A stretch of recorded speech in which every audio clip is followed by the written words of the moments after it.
This morning we are talking the 5 greatest world snooker finals. It is, of course, the biggest weekend on the snooker calendar. Was it tough coming up with this list? Or is it like picking between your favourite children? Or like how do you try and capture the fact that a lot of these great finals happened before you were born?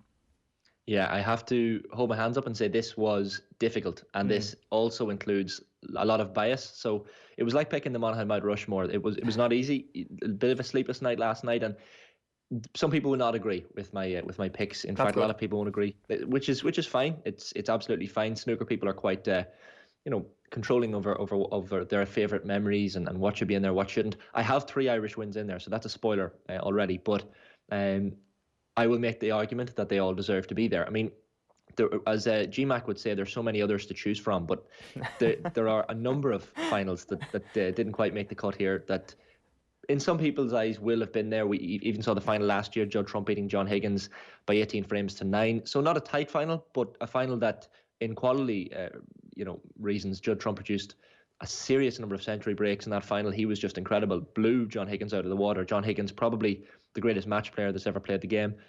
Even the year before, Mark Williams, 18-16 against John Higgins. Again, John Higgins has actually lost the last 3 previous finals, but I was at both of those tournaments, 2019 and 2018, at the Crucible Theatre in Sheffield, and Williams just brought a bit of life to the whole thing. He was using this method called sight right, where he closed his eyes for some shots. A bit strange, you might think, especially in snooker, but it seemed to work. He was hitting shots that no other player was. He did his press conference naked, of course, afterwards, and then partied for a year after he won his 3rd world title. So if you followed him on Instagram or Twitter, you'll notice that he was just drinking for an entire year and celebrating. So why wouldn't he? Why wouldn't he? Right. Will we get straight into this then at number 5, Shane?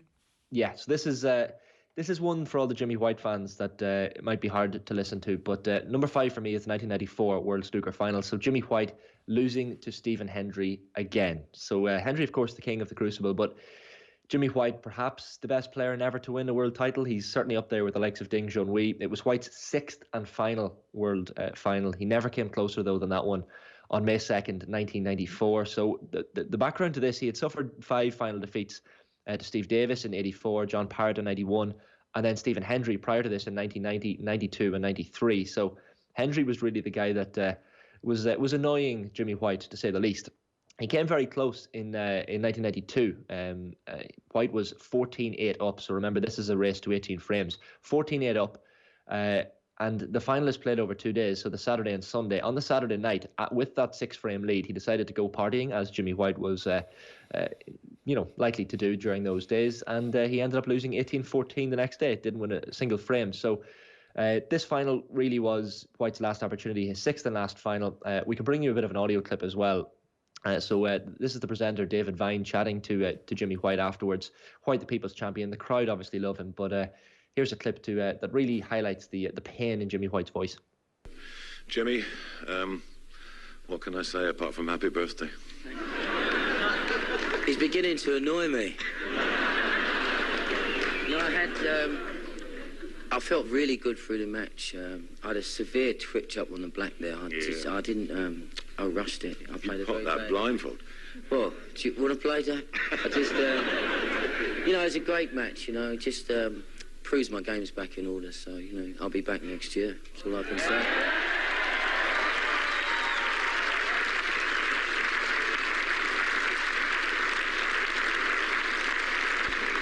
He didn't win it, but I'm sure we've been pleased to feature in one of the great matches in the history of the championship. I feel marvellous, yeah.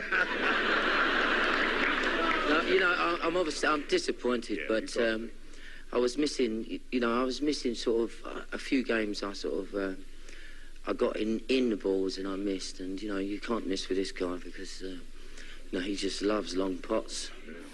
He seems like he took that pretty well, Shane, but I'd say inside that was not the case whatsoever. It was complete collapse really on that final day. Massively, and like he said, I'll be back next year, and the crowd loved it. And the way things transpired, he never was back the following year, and he never was back in the World Final ever again. So he mentioned the twitch that he hit on the black. At the start of lockdown, the BBC were playing when the World Championship was supposed to originally have been on in mid-April to the start of May. They were playing every single day across those 17 days a classic match, so highlights of a classic match. One of them was this 1994 World Final, and I mean, if you see that last frame, it was 17-all on a decider. White hits a black, but the black ball, he missed it off its spot, which for a professional snooker player is just not great. White was close to the cushion as well, which made the pot a little bit more difficult, but it really is hard to take. He not only was on a decider, but had the first opportunity to win that one. So what can you say? Stephen Hendry went on to do it, and 7 times world champion. So sadly, how good was Hendry on that final day? Like, obviously, the White going out in the lash is a huge factor, and it's what it's going to be remembered for. But Hendry, I presume, has to take a good bit of the plaudits here as well. Yeah, he was just incredible. I mean, he forged into a 5-1 lead in that 94 final, and really never looked back, except for White's mini comeback. And I mean, Hendry was just the king of the Crucible. He used to, I interviewed him in a couple of years ago at the Crucible, and he used to talk about how, he used to look under the table jokingly to see if his slippers were under there because he was there so much. Even he wouldn't pack he wouldn't when he was packing his clothes to head to the Crucible every year, he would actually pack the suit that he was going to go to the event at the end of it, where the champions dinner essentially. So he always packed that with the notion in his head that he was going to be the champion. He was just incredibly confident, and why wouldn't he be? He was an extraordinary player, and someone that if he wasn't around, Jimmy White would have won at least 2 to 3 world titles. So pretty disappointing from Jimmy White's perspective. So sorry to the Jimmy White fans for putting that one at number 5. That's some Michael Jordan thinking there from Stephen Hendry. Wasn't he saying that you bring one suit for your game 6 so that we won't need a game 7 sort of thing, instead of bringing 2 suits in case you need to walk into the arena? So that's they share some similarities on that front. Number 4 is 1982, Shane. Yeah, so this is one that a lot of Irish fans may remember of a certain vintage. So 1982, the World Snooker Final. It was Alex Higgins' second and final World Snooker title. He had won the previous one in 1972. The Crucible became the venue for the World Snooker Championship then in 1977. So this was Higgins' first at the Crucible. But if we were talking the best snooker matches of all time, the semi-final would have actually been the big one, because that was a classic. Probably the greatest snooker match of all time, the 1982 semi-final between Alex Higgins and Jimmy White. Again, White was on the wrong side of this one. He lost 16-15 to Higgins, and White had the opportunity to beat him. But Higgins made one of the greatest clearances of all time, 59 points down in the 30th frame. He had a memorable clearance of 69. And then won the decider for a place in the final. So that was one of the extraordinary matches. Then in the final, I mean, it was Higgins against Ray Reardon. That was repeated the 1976 final. So Reardon had won that previous one. But from 15-all, Higgins won the next 3 frames of that final, clinched the title with an extraordinary break of 135 in the final frame. But this one is probably most remembered for the scenes afterwards. So the famous scenes of Higgins in tears. He was quite an emotional fella, many people will know. But his newborn child and his wife were waiting in the wings. They didn't want to come in and celebrate with him. They didn't like the cameras, I guess. But there was famous photos of Higgins crying and beckoning over his newborn daughter to celebrate with him. But we have a clip here of Alex Higgins speaking in that interview afterwards, and you can tell the emotion is in his voice. All the guys I've played along the way, and especially the likes of Willie Thorne and Jimmy White, who I really thought produced a lot, and well, this kid from nowhere actually done something. I was so surprised myself. And I'd like to sort of give my kindest regards or warm-hearted feelings to Ray, because he really made me fight.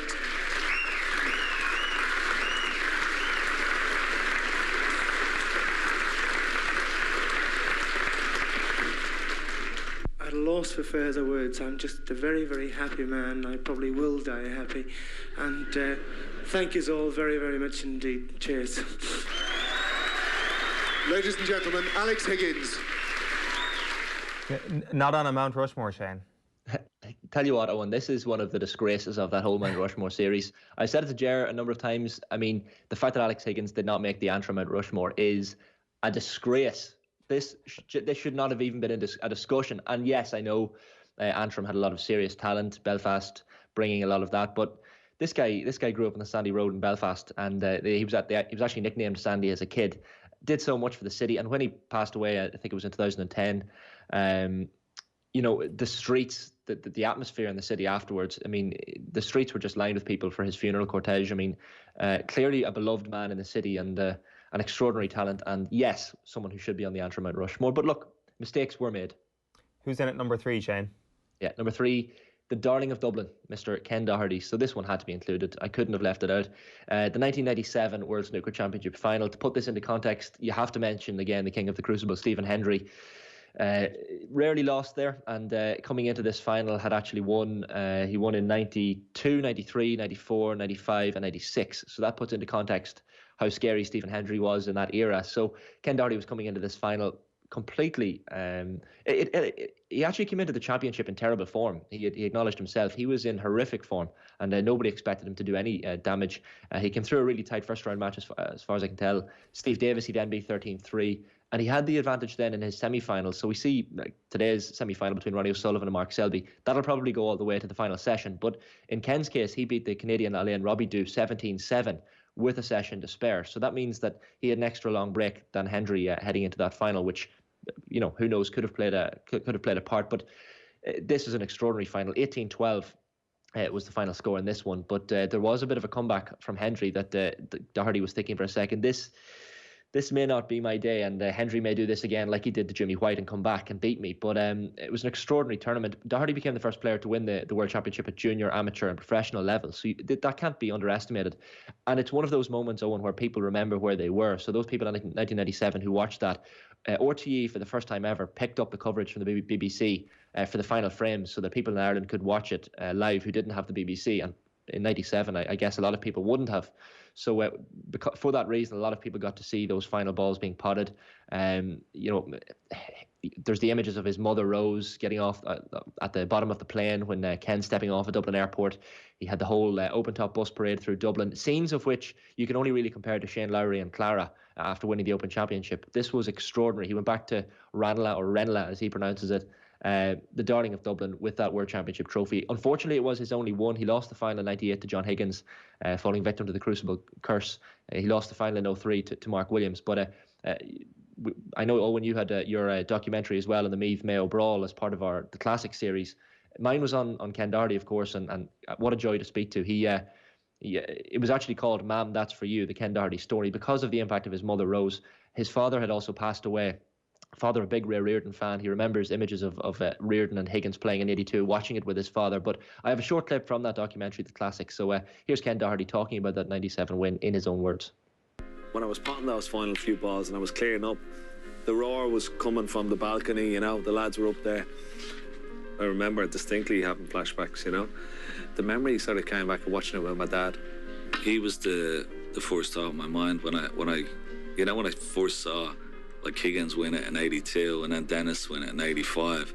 But when Higgins won it in 82, my dad was still alive. So those sort of memories came flooding back to me, He was the first person that I was thinking of when I was mopping up those balls, and I thought, yeah, it's nice finish. And I always think back to, Jason's as well, when the first time in Jason's, and my cue that I got, and that was the cue I picked off the pill rack, paid the manager £2 for it, that my mother had given me, and that was the cue that I'd won the World Championship with. It's an absolutely fantastic documentary. Everybody should go check it out right after you've listened to OTB AM this morning. Do you remember this happening, Shane, or is it just a little bit too soon for you?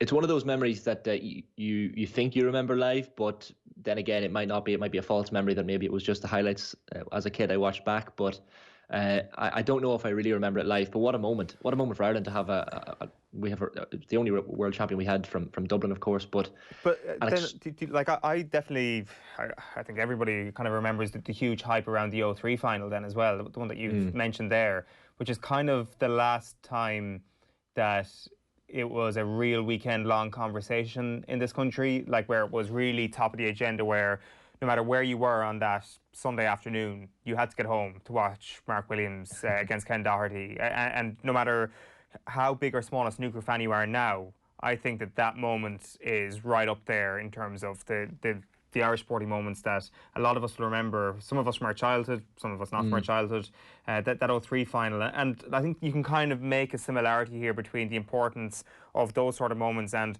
the importance of Harrington winning his first major. And I've got no doubt about it that there is a far bigger cohort of golf fans in this country as a result of Harrington and McIlroy and McDowell and Clark all winning majors in a short space of time. And Ken Doherty at that time, it was only one man, but he was the only guy that we had, and he is single-handedly responsible for a generation of snooker fans like yourself in this country. Yeah, there's something there in the psychology of an individual sport as well. The fact that Ken is doing it by himself, Shane Lowry, Padraig Harrington, are boxers as well.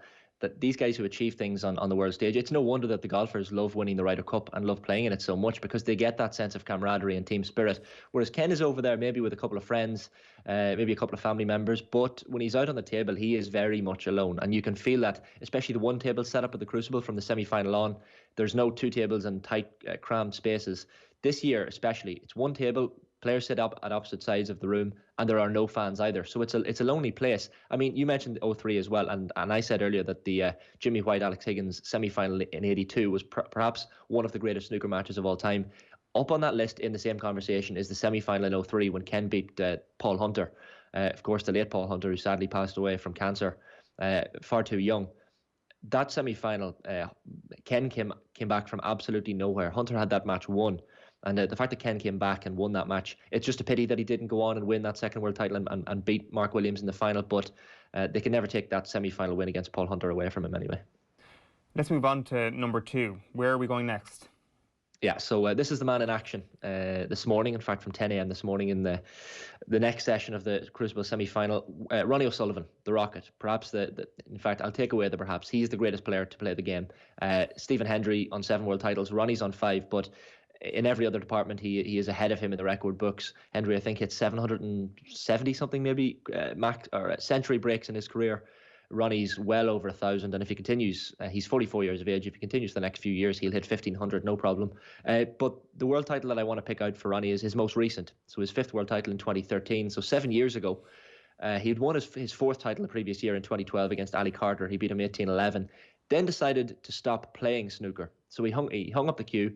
He worked part-time at a pig farm in the English countryside and completely removed himself from the sport. Didn't play in any competitions, didn't practice, did not literally pick up a cue. So he decided then a few weeks ahead of the 2013 World Championship, I might start practicing again for a couple of weeks and play the 2013 World Championship just to see how I get on, see what level I might be at, and keep my rankings at a decent high level. This is the equivalent of Roger Federer or Tiger Woods dropping the sport entirely from one Masters or one Wimbledon to the next, coming back and winning it, having not played in the entire year before. So in that tournament, he never lost a session during the run-up to the 5th world title. He beat Marcus Campbell, Ali Carter, Stuart Bingham and Judd Trump.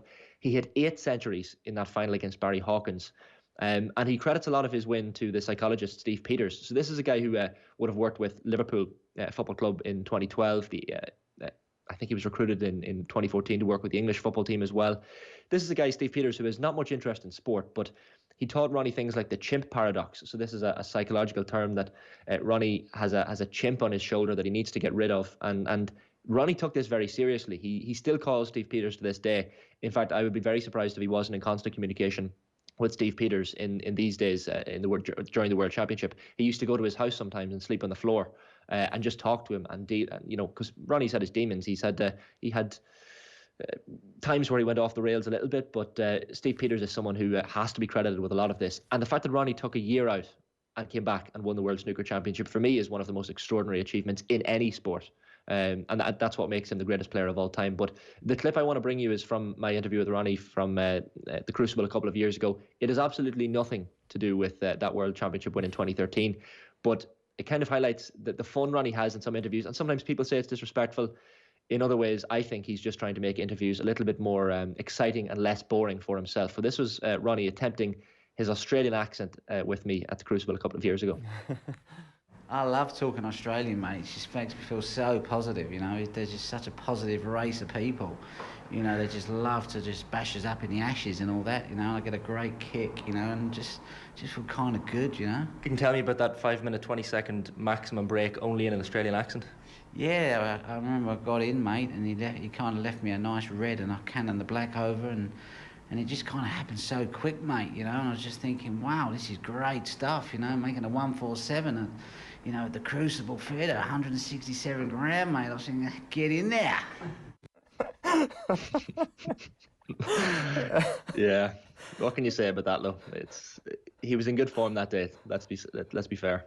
He an extraordinary interviewee, I think. I'd interviewed Stephen Hendry earlier in the day, and look, Hendry's great. It was lovely to spend half an hour interviewing him, and we actually did it in the seats beside the table in the Crucible Theatre with no one else in there. But to sit in one of the player dressing rooms with Ronnie OSullivan as he talks in an Australian accent was one of those moments in my journalistic career that I probably won't forget. I'm not going to lie, Shane. There's nothing I want to do more today than at 10 a.m. flick on the snooker and just watch it all day after this list. So that's probably a sign of this having gone well. Let's round this off then. What is the greatest World Snooker Championship final ever? Yeah, absolutely zero surprise with this one. Everyone, I said people will remember where they were in 97, but again, people of a certain vintage will remember where they were in 1985. In fact, Monday, the 29th of April, in the early hours of the morning. So the snooker the final usually starts on a Sunday and ends on the bank holiday Monday in May. But obviously this year it's slightly different given that it's in August due to the coronavirus pandemic. But this black ball final in 1985, Dennis Taylor beating Steve Davis, the man from Coal Island in County Tyrone. Davis went 8-0 up in this final. Remember, it's a race to 18. And then that early hours of the morning, it was after midnight. It could have been after 1 a.m. as well. I'm not sure. But my dad talks about he was on duty as a Garda in Emmyvale Garda Station in County Monaghan. He remembers being the only Garda on duty in the entire station, sticking on the little TV and watching Dennis Taylor win this. My mum was on a night out in a hotel in Monaghan, and the entire nightclub were stopped to watch this final and watch the final frame. It went on for so long. 68 minutes the final frame lasted. To put that in perspective, I mean, Mark Williams and Ronnie OSullivan's quarterfinal this week, their average frame time was about 10 or 12 minutes. So to have a frame of 68 minutes 35 years ago this year, and no match in snooker history has ever been discussed as extensively. It wasn't great on quality. There weren't that many centuries. It was nowhere near the quality that you'll see nowadays. But you have that final black, Steve Davis missing the cut on the final black to win the World Championship, and he was the one everyone wanted to see lose. He was the villain. He was boring Steve Davis. But you have the moment of Taylor wagging his finger after winning, the glasses, the upside down looking glasses that he had, and also the confidence. I've obviously during the duathlon build up telling everyone that I was going to beat them and then going on to do it. Dennis Taylor did that to a certain level as well. Graham Dott did it in 2006, I think, when he won the World Championship. He went up and kissed the trophy before he won, but he had the frame secured. Dennis Taylor, before he potted this black, went up and kissed the trophy on the top. He was still far from winning it, but there was a few shots left to play. It was the epitome of confidence. 18.5 million people tuning in on BBC Two to watch this. 18.5 million to see that these days will be incredible. But what a win for Dennis Taylor and put snooker on the map. It was the pinnacle of sport in the 80s for many people. And I want to bring you a clip as well. Again, it's Ronnie OSullivan, but this time he's sitting chatting with myself and Jimmy White. This was in Drogheda a year or two ago at a exhibition match. And I wanted to talk about the fact that everyone thought Steve Davis was this boring man. He's obviously a DJ now, but so far from boring. But this is a great story from Ronnie OSullivan, telling us why Steve Davis was the winner that he is. But the best quote, you said of Steve Davis, Steve would happily sit in his room and play chess or a board game, whereas I'd be out somewhere causing murder. I like to dabble, he liked to scrabble. Yeah. Sure. I love that quote. Yeah. But honestly, he was so... yeah. Ronnie says boring. He was like, he was unbelievable, switched on. Everything he'd done, it was all like, even checking in a hotel, it was all pre-arranged. Everything was like just mad with him. We just used to think, for fuck's sake, love yourself. This is a brilliant one. I don't know if you might have read it. First time I was only 17, had to go on tour with Davis to Thailand. So I get picked up. I'm going to try and cut it as short as I can. Go to Steve Davis' house. He gets in the car. He goes, hello, all right, gets his computer out. Don't speak to me towards me, get to the airport. We check in, still doesn't talk to me. Gets to the lounge, gets his laptop out, still don't talk to me. Get on the plane, 13 hours to Thailand, gets on his computer, like that for 10 hours. Get off the plane, in the cab, back on his laptop. get to the hotel in Thailand, check in, still hasn't said nothing to me, get to the hotel room, he goes up my no-gate, he goes, right, see you later. That was 20 hours. And I always said he must be so comfortable in his own skin, he doesn't feel the need to actually make small conversation. And since that day, I've loved him ever more. He total blanked me for 20 hours. You know, I'm a 17-year-old in awe of the nugget, and he's gone, have some of that. That was one of the best lessons I've ever had in life. So I want to thank you, the nugget, for teaching me how to be comfortable in your own skin. There was a lot of rivalry. I love how much glee Ronnie OSullivan got from that Dabble versus Scrabble line and his big hearty laugh. So 1985, the black ball final is the winner, the greatest World Snooker Championships final of all time, to no surprise whatsoever. This weekend, Shane, just before we wrap things up, is Ronnie going to get the job done? I think so. Look, he's 9-7 behind to Mark Selby, and Selby is a great match player in the ilk of John Higgins.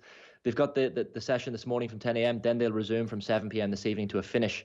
I think Ronnie's going to come back. I think coming from behind is something that the champions do well, because the pressure is a little bit off them. There's no fans there. Ronnie deals with the no fans quite well, because he always feels the pressure of the fans. Kieran Wilson is ahead 13-11 against Anthony McGill in the other session, in the other semi-final. I think Kieran will win that one. I think it'll be a Ronnie-Kieran Wilson final. That's just my prediction. There will be a crowd at this final as well. The UK government announcing last night that they were re-allowing this programme of pilot events. So 300 fans will be allowed into the 1,000 capacity arena for Saturday and Sunday.